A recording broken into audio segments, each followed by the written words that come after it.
Bonjour à tous, bienvenue pour notre quotidienne. Nous sommes lundi 14 décembre. Au sommaire aujourd'hui, retour sur notre dossier consacré à McDonald's. Troisième tentative, il se pourrait que cette fois-ci, ce soit la bonne. Ensuite, on ouvre une large page consacrée à l'hôpital de Nyon. On fait le point sanitaire avec nos deux invités, Dr Mallory Moret-Beauchâtet et Olivier Cochereau, directeur des soins au GOL. En sport, on s'intéresse au marathon Courons pour Nyon qui avait lieu ce samedi et qui visait à soutenir le personnel soignant de l'hôpital. Et puis, en culture, toujours à l'hôpital de Nyon, cette fois, 8 femmes artistes de la région qui exposent pour une exposition collective. En plateau, Annie Horstalder.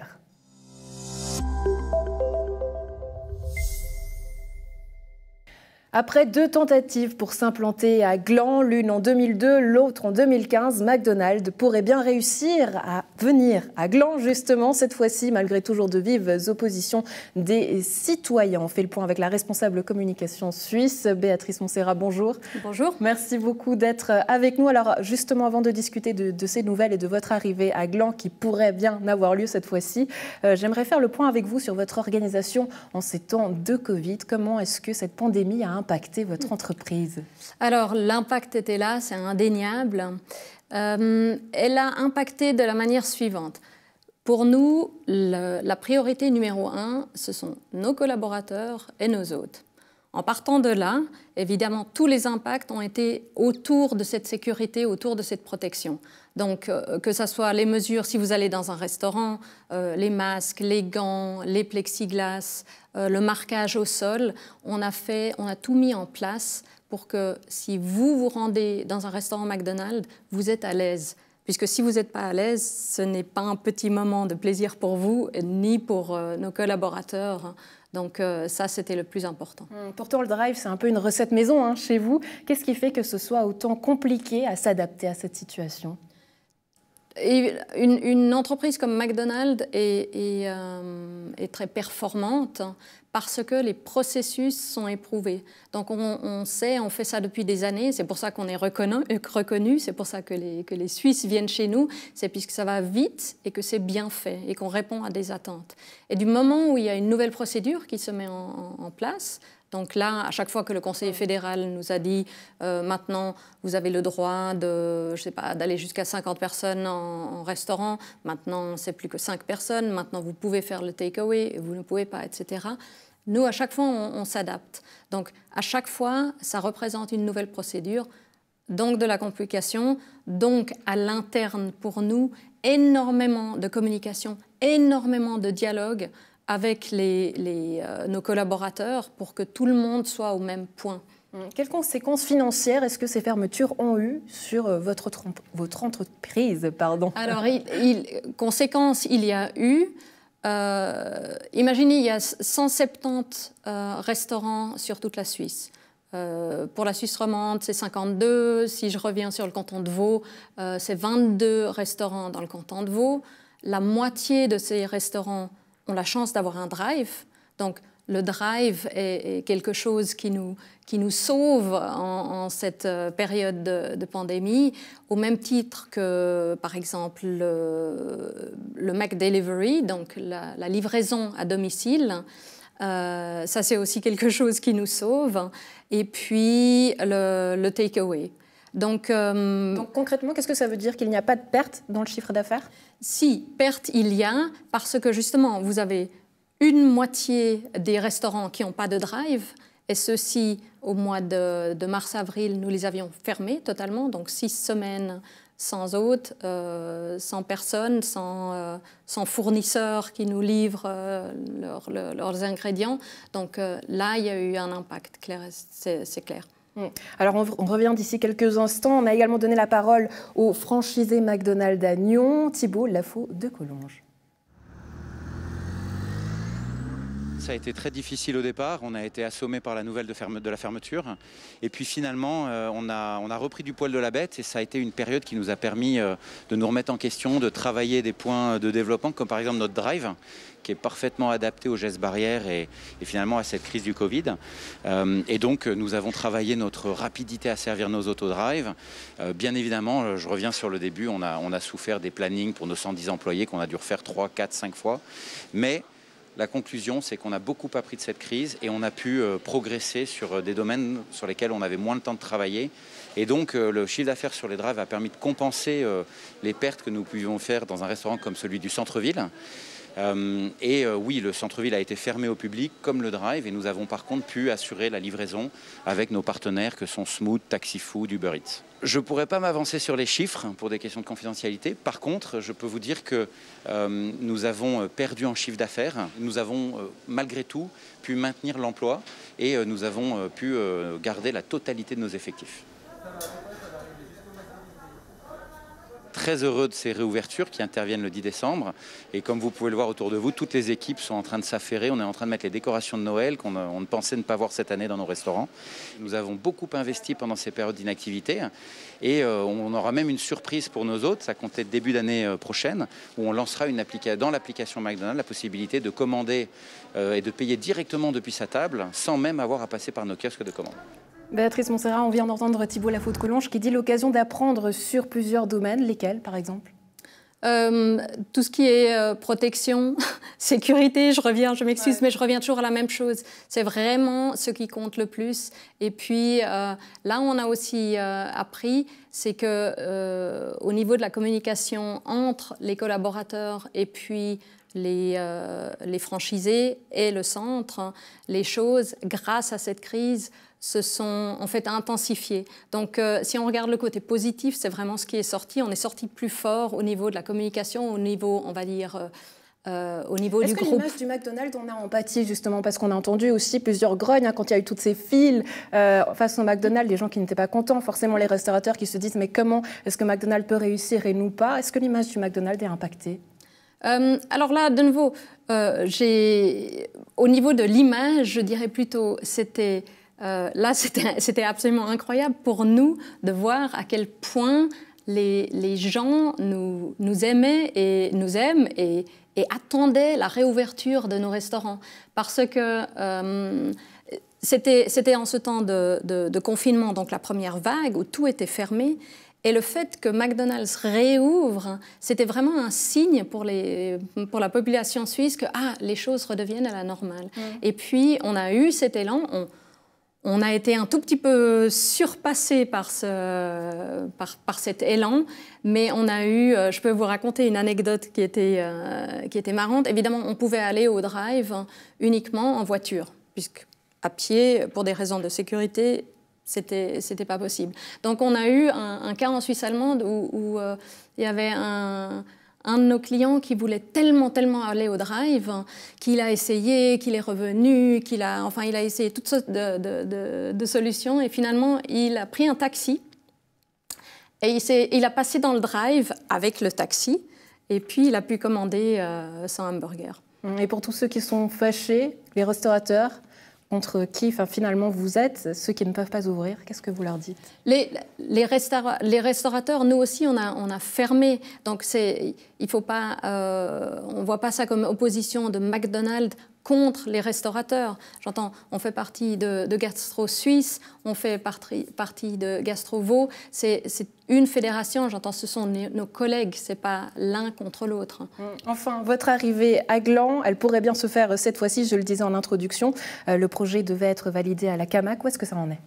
Alors, on sait que aujourd'hui, sur 19 départements, il y en a 18 qui nous ont donné le feu vert, et puis il y en a un qui a donné le feu rouge. Donc, c'est en fait dans chaque procédure, c'est tout à fait habituel qu'il y ait des discussions et puis aussi des choses à régler.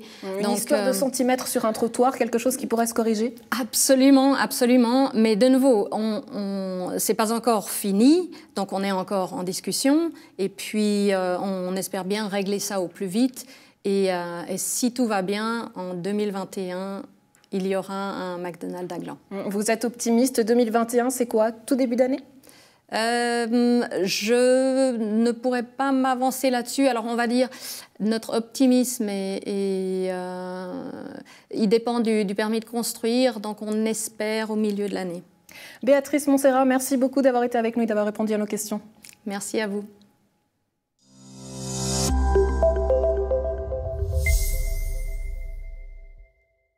À quelques jours des fêtes de fin d'année, quelle est la situation sanitaire du côté de l'hôpital de Nyon? On fait le point avec nos invités. Docteur Mallory Moret-Beauchâtel, bonjour. Bonjour. Merci d'être avec nous. Olivier Cochereau, merci d'être avec nous. Bonjour. Bonjour. Alors, quelle est la situation à l'hôpital de Nyon?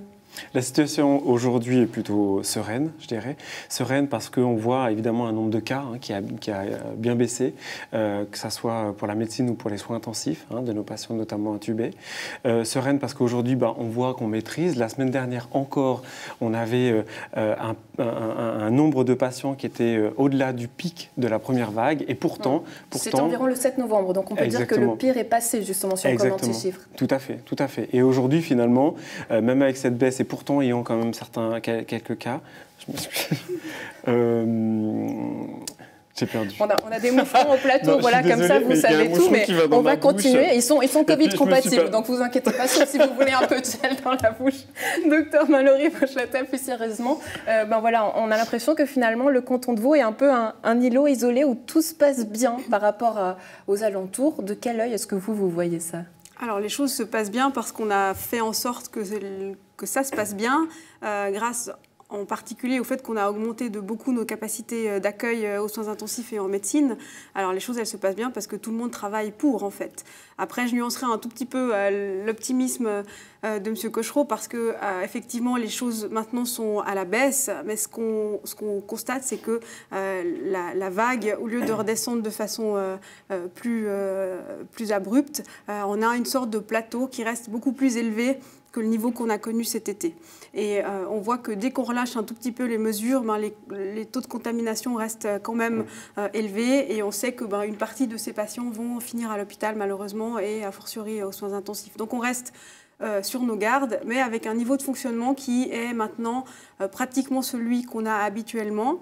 Donc on peut revenir à nos marques habituelles, mais quand même avec toujours un œil sur les chiffres et sur ce qui peut nous attendre. Donc on est beaucoup dans l'anticipation des prochaines semaines sur une troisième vague ou alors un deuxième pic de la deuxième vague, on l'appelle comme vous voulez. Justement, c'est la grosse question qu'on se pose parce que plusieurs hôpitaux universitaires ont envoyé cette semaine une lettre, la semaine dernière à Alain Berset. Ils demandent justement des mesures plus strictes.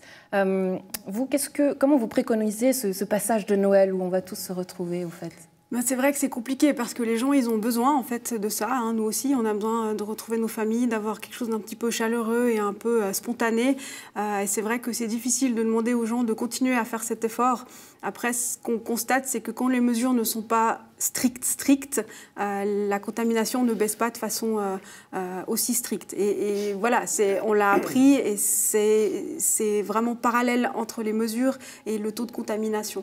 Donc si on veut retrouver un niveau comparable à celui qu'on avait cet été et être tout à fait serein par rapport aux semaines qui suivent, alors il faut qu'on soit plus strict dans les mesures, mais tout ça a un équilibre assez subtil.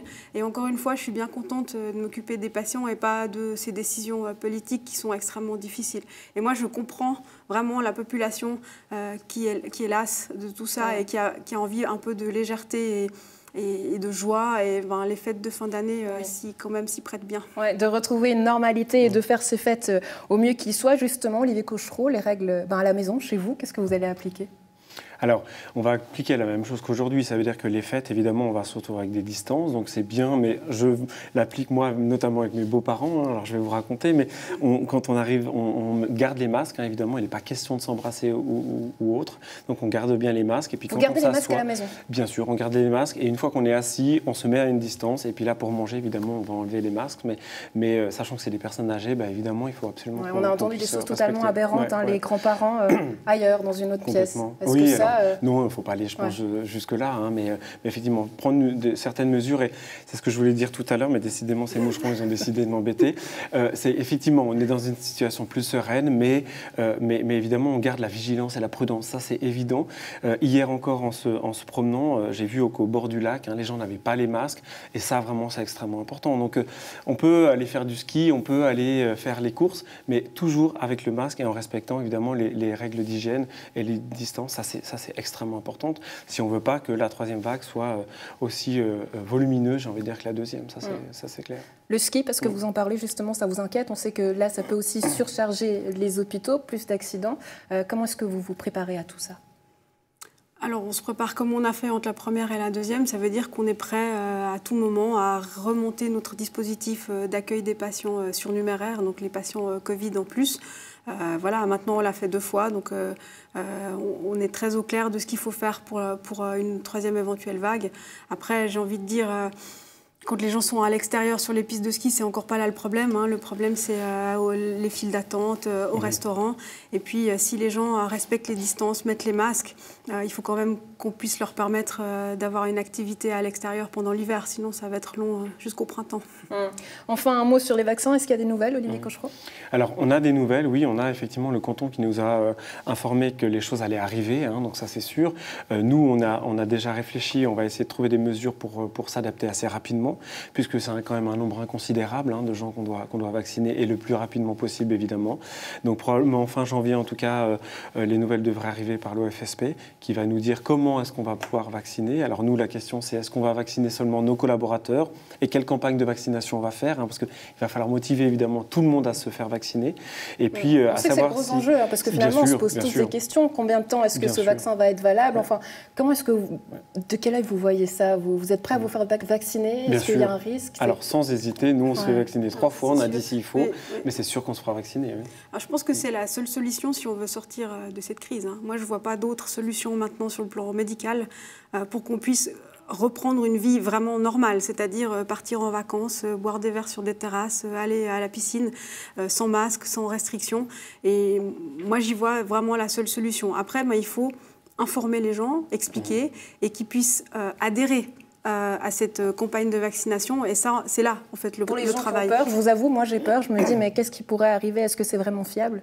Qu'est-ce que vous répondez ? Alors, moi, je fais vraiment confiance aux autorités sanitaires suisses qui ont martelé le fait qu'ils allaient respecter de façon stricte les mesures pour valider le vaccin en termes de sécurité, en termes de fiabilité. Et voilà, moi, je fais confiance en ces mesures. Et à partir du moment où le vaccin est validé, en plus, on aura un petit peu de recul par rapport aux autres pays qui l'ont utilisé. Je pense qu'il faut qu'on soit vraiment convaincu que c'est la meilleure solution pour reprendre une vie normale, ou alors on est vraiment décidé de garder cette vie pendant les prochaines années. Hein. Je crois que c'est ça qu'il faut se dire aussi. On doit participer collectivement aussi à faire en sorte que les choses elles avancent et elles évoluent. Si on ne se fait pas vacciner, alors on reste à la maison et puis on ne sort pas de chez soi. Donc, chacun a sa responsabilité et son rôle. Très bonne fête à vous, très bonne fête à tout le personnel de l'hôpital. Merci beaucoup d'avoir été avec nous. Merci à vous.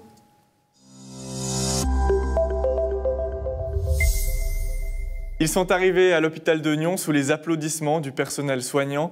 Samedi, après 42 km de course, Benoît Briand et Guillaume Gollet ont couru pour Nyon. Reportage sur leur initiative solidaire.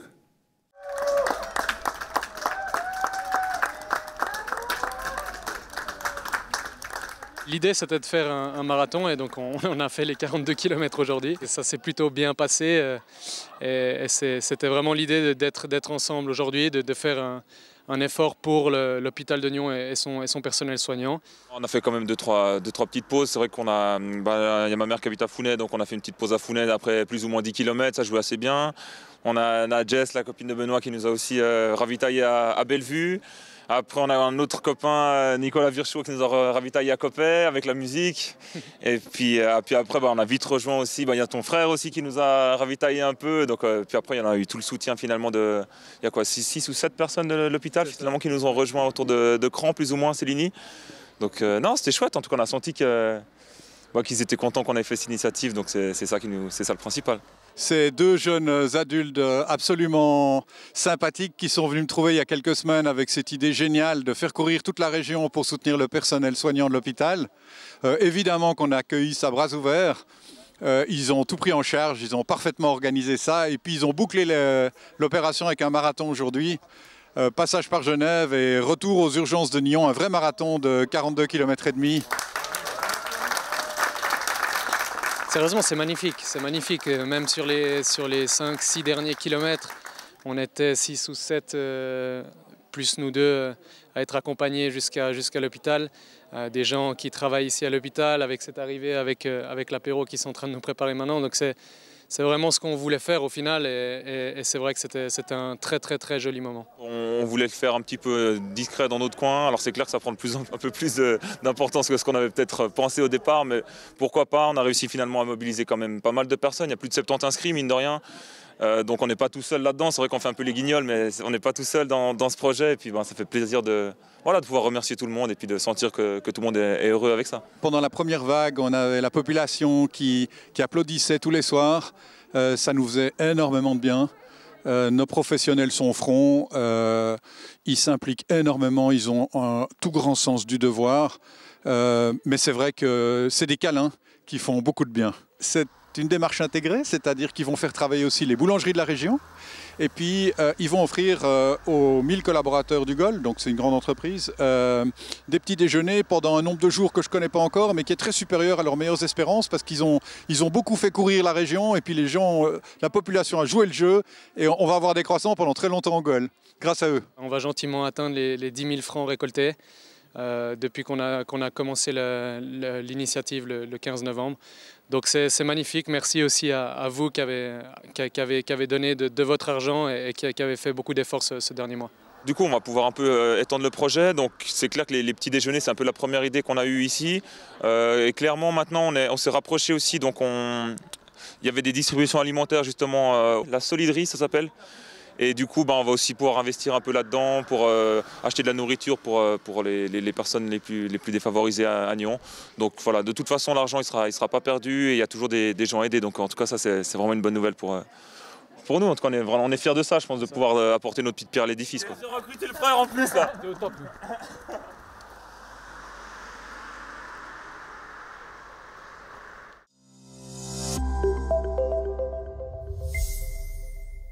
Quand l'art soutient les soignants, c'est l'exposition caritative pensée par un collectif de 8 femmes artistes et actuellement exposée à l'hôpital de Nyon. Le fruit de la vente sera intégralement reversé à l'association de soutien des hôpitaux de l'Ouest Lémanique. À l'initiative du projet, vous, Annie Hörstader, bonjour. Merci beaucoup d'être avec nous. Merci de m'accueillir. Mais avec grand plaisir. Alors expliquez-nous comment cette exposition est née. Alors cette exposition, l'idée m'est venue lors du premier confinement ce printemps. On était tous à la maison et je me suis mise à faire des tableaux, des collages depuis un an. Et je suis un cours à Rolle, chez Barbara Biagio, à l'atelier L'air de rien. Et du coup, on ne pouvait plus se voir, donc on faisait un cours par FaceTime. On se réunissait, on faisait tout le cours ensemble, on faisait nos collages à la maison.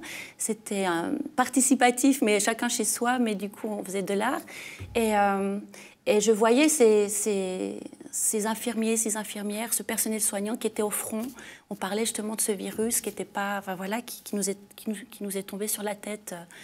Et du coup, je me suis dit, à la maison, et comme je connais bien l'hôpital de Nyon, justement, pour y avoir été dialysée, et j'y vais encore, mais plus en dialyse, mais je vais encore voir pas mal de médecins, je me suis dit, il faut que je fasse quelque chose pour eux, pour les aider.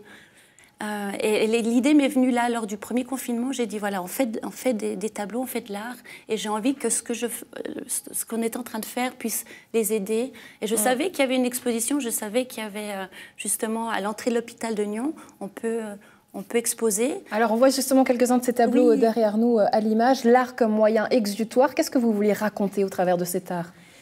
Alors voilà, pendant le confinement, du coup, l'idée m'est venue et j'en ai parlé à mes collègues du cours et à la prof, et elles ont tout de suite, la plupart, toutes été super enthousiastes par cette histoire. Elles m'ont dit oui, on est avec toi, on donnera une ou plusieurs œuvres pour l'exposition.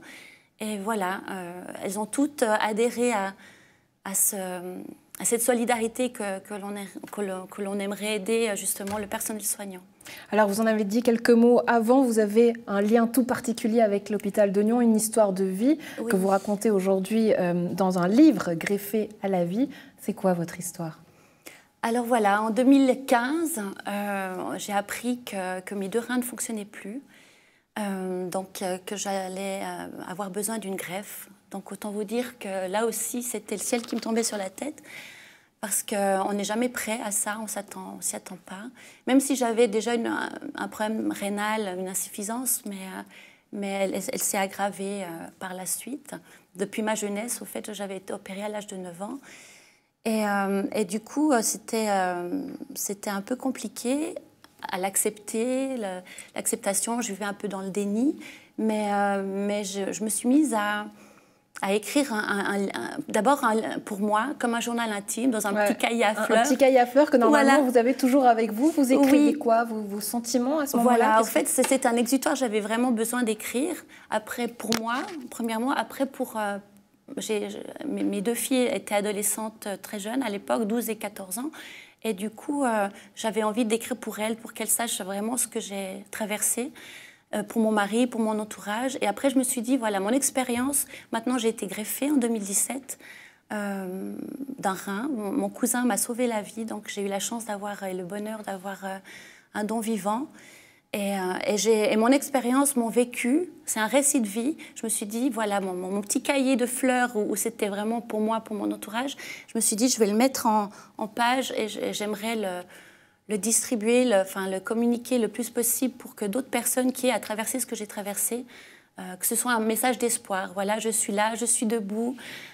C'est pas facile, mais quand on est bien entouré, on y arrive. Et voilà, donc j'ai été dialysée à l'hôpital pendant plusieurs mois avant la greffe. Et voilà, donc j'y allais souvent, 2 fois par semaine. Et le personnel soignant a toujours été formidable, même dans des moments où mon moral était vraiment... au sous-sol, parce que j'ai pris l'ascenseur émotionnel, donc j'ai fait tous les étages. Quelque sorte, c'est un hommage aujourd'hui que vous souhaitez leur rendre avec cette exposition. Tout à fait, totalement. Ouais. J'aimerais revenir à ce livre qui sortira en décembre. Vous avez choisi de nous en lire un extrait. Alors en décembre, l'imprimeur a pris un petit peu de retard, je pense que ce sera en janvier, mais voilà. Alors je vais lire un petit extrait. Allez-y. Alors je le compare beaucoup à une montagne. Dans mes collages, justement, dans mes travaux de collage, je fais beaucoup de montagnes, parce que la montagne, pour moi, c'est une source de force. Exactement. Bon, bah voilà, la force. Et du coup, voilà, je l'ai comparé beaucoup à ce que j'ai traversé à la montagne. Alors, une montagne qui me paraissait impossible à gravir tant le sommet, la greffe, me semblait hors de portée. Une escalade qui allait être longue et dont je ne voyais même pas le bout car le sommet était embrumé par les nuages de l'inconnu. C'est le genre d'excursion que l'on fait rarement seul. Dans mon expédition, mes camarades de cordée ont naturellement manifesté leur présence active à mes côtés. Ils se sont bien accrochés à la corde à l'aide de nœuds solides. Mon mari en première position. Ma famille proche a été mon premier cercle de survie qui allait me donner le courage de me hisser vers le sommet que j'ai nommé la greffe. Ce point qui culmine à une hauteur rarement atteinte, le dépassement de soi dans la maladie. Aujourd'hui, quel est le message que vous voulez transmettre? Voilà, justement, j'aimerais transmettre que voilà, il faut garder espoir, qu'il faut savoir danser sous la pluie. Il faut toujours, toujours garder espoir et que c'est possible, qu'on peut traverser. Bon, moi, c'est une greffe, mais mon livre, je pense, pourra aider. Ça parle de résilience. Et d'ailleurs, j'ai inventé un mot dans mon livre qui s'appelle l'amour-truisme, qui est un mix entre l'amour et l'altruisme. Et au fait, mon livre en est un exemple. Donc c'est vraiment la solidarité d'une famille, de l'entourage. Et on peut, même une maladie, un cancer ou tout autre problème de vie, on peut s'en sortir. Annie Horstader, merci beaucoup d'avoir partagé votre histoire avec nous, votre message, donc votre livre greffé à la vie qu'on pourra découvrir tout prochainement. Et puis surtout cette exposition avec les 8 autres femmes quand l'art soutient les soignants à l'hôpital de Nyons. Annie, merci beaucoup d'avoir été avec nous. Merci à vous, c'est très gentil.